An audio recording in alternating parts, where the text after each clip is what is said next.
السلام علیکم۔ Doctor Muhammad Riaz pharmacy veterinary clinic and Karol Kathi, یہ ہمارا یعنی کہ ایک نیا قسم کا کیس ہے۔ اس کو جب ہم نے چیک کیا تو ہمیں سب سے پہلے ہسٹری لینا ہوتی ہے۔ تو ہم نے جب ہسٹری لی تو ہمیں پتہ چلا یہ 20 سے 25 دن کی یہ بیمار بھینس ہے۔ اس کا پہلے علاج کر رہے تھے، اس کو کبھی ٹمپریچر ہو جاتا تھا، کبھی ٹمپریچر اتر جاتا تھا، یعنی کہ ہسٹری کے مطابق ہم مجھے پوچھ رہے ہیں کہ پوچھا بھائی سے، تو انہوں نے ٹمپریچر کے بارے میں بولا کہ اس کو ٹمپریچر کبھی ہو جاتا ہے، کبھی اتر جاتا ہے۔ یہ مختلف ڈاکٹروں نے اس کا علاج کیا، تقریباً 10 سے 12 ڈاکٹروں نے اس کا مسلسل ٹریٹمنٹ کیا، لیکن یہ بھینس جو عارضی طور پر فرق پڑتا لیکن بعد میں پھر یہ بیمار ہو جاتی۔ تو ہمیں فون کیا تو یہ تقریباً ہمارے کلینک سے 40 سے 50 کلومیٹر یہ دور فاصلے پر ہے یہ بھینس۔ تو ہم نے جب آ کر چیک کیا، ہم نے پہلے بھی ان کے کرونا کیس کیے ہوئے ہیں، الحمدللہ یہ کافی حد تک یعنی کہ جتنے بھی ہم نے کیس کیے ہیں اللہ تعالیٰ کی ذات پاک نے مکمل طور پر شفا یابی دی ہے۔ تو جب ہم نے یہ چیک کی بھینس، تو یہ بھینس جب ہم نے تشخیص کی، سب سے پہلے تو ہم نے اس کے سینے والی جو اگلی ٹانگوں کے درمیان جو کولی ہوتی ہے اس کو ہم نے چیک کیا، اور اس کے ساتھ ہم نے جگولر وین کو چیک کیا، اور یہ دیکھیں ہم نے دوسری سائڈ پہ بھی جگولر وین کو چیک کیا، اور اس کی جب ہم نے جگولر وین کو چیک کیا تو جگولر وین میں سوزش آئی ہوئی تھی، پرومینیٹ ہو رہی تھی، جیسے کہ جگولر وین جیسے یعنی کہ بہت زیادہ بلڈ پریشر تیز ہو، نبض کی رفتار کا تیز ہو جانا، سانس کی رفتار کا تیز ہو جانا، یعنی کہ وہ علامات ظاہر ہونا شروع ہو جاتی ہیں کہ یہ دیکھیں پراپرلی طور پر یہ سوجی ہوئی ہے، جگولر وین والی جگہ بھی سوجی ہوئی ہے،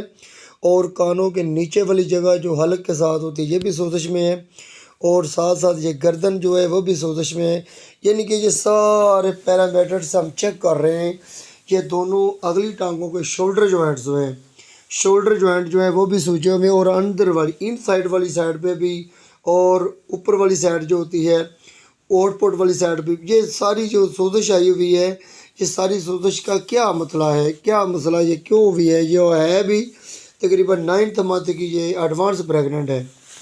جس کی وجہ سے یہ مالک جو ہے بہت پریشان ہے اس بھینس کا۔ وہ کہہ رہا ہے یار یہ بھینس کو کسی طریقے سے علاج کیا جائے تاکہ یہ بھینس مکمل طور پر کمپلیٹ طور پر ٹھیک ہو سکے۔ لیکن ہم نے جب چیک کیا تو ہمیں یہ ساری علامات فارن باڈی کی سی علامت لگ رہی تھی، تو ہم نے فارن باڈی کو تشخیص کیا۔ یہ جب کھڑی بھی ہوتی ہے، یہ دیکھیں اس کے جو دونوں شولڈر جوائنٹ تھے وہ باہر نکلے ہوئے ہیں، یہ دیکھو یہ اپنی اگلی ٹانگوں کو بھی کھلا کر کے کھڑی ہوئی ہے، بیٹھی ہوئی ہے، اور یہ پچھلی ٹانگیں تو ٹھیک رکھتی ہیں، لیکن جب یہ چلتی ہے تو اپنے دونوں پاؤں کو باہر پھیلا کر یعنی کہ باہر کو کھلار کر یہ رکھتی ہے، یعنی کہ باہر نکالتی ہے زمین کو، یعنی کہ ایسے چلتی ہے جیسے یہ جھول رہی ہوتی ہے،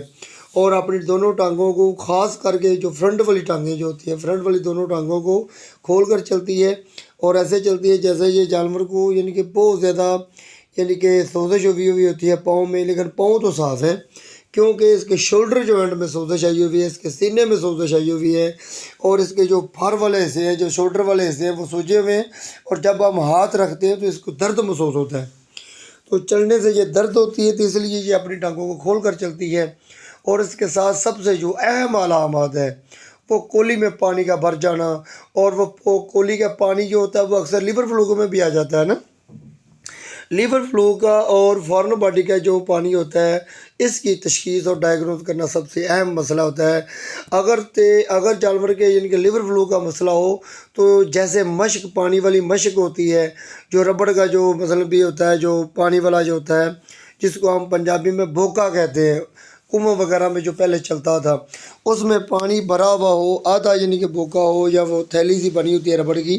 تو اس کو جب ہم دیکھتے ہیں تو پانی ہلتا ہے۔ لیور فلوک میں پانی جو ہوتا ہے نا وہ چھل چھل کرتا ہے، ہلتا ہے، تو جو لیور فلوک والا ہوتا ہے اور اس کا جو ہوتا ہے فارن باڈی والا، یہ ایسے ہوتا ہے جیسے کوئی آٹا گوندا ہوا ہو یا چربی کٹھی کی ہوئی ہو نرم، اور اوپر سے جو کولی والی جگہ جو ہوتی ہے وہ سوجی ہوئی ہوتی ہے۔ جب آپ انگلیوں کے ساتھ دباؤ گے تو آپ کی چاروں انگلیوں اور انگوٹھا سمیت آپ کا چھپ جائے گا، تو جو اپنا یعنی کہ چھپنے کی یعنی کہ علامات جو ہم اسے سمجھانا چاہتے ہیں، آپ کی انگلیوں کے نشانات پڑ جائیں گے۔ انگلیوں کے نشانات واضح نظر آنے کی جو علامت، دلیل کی علامت وہ جو ہے وہ